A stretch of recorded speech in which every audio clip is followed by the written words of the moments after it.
Donc on va voir maintenant la deuxième partie du cours, c'est l'exanthème vésiculo-pustuleux. Donc le chef de file c'est la varicelle. Bien sûr la varicelle donc donc cette maladie va donner une fièvre de 38 degrés Celsius. Donc va nous donner premièrement une éruption, par la suite des vésicules qui vont être creusées dans leur centre pour donner un aspect comme l'ombilic.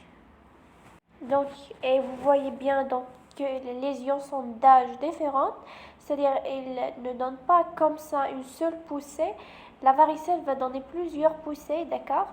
Et dans le quatrième jour, ces lésions vont se transformer en un aspect croûteux, d'accord? On va donner comme ça des croûtes.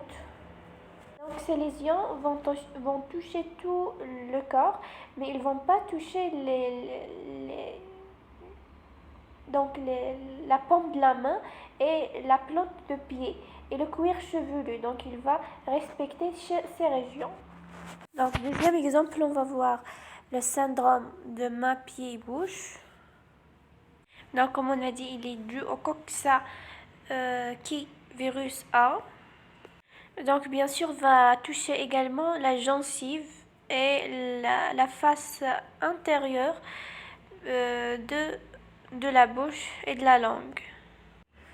Donc le troisième exemple de ces lésions vésiculeuses, c'est le syndrome de Kaposi-Jules-Wiesberg, bien sûr. Donc on a des érosions au niveau cutané. Donc elle est due au HSV, c'est-à-dire l'herpès simplex virus. Donc ce sont des lésions vésiculo-pustuleuses. Donc ces lésions peuvent donner des hémorragies comme ça par la suite. Et bien sûr le principal donc effet c'est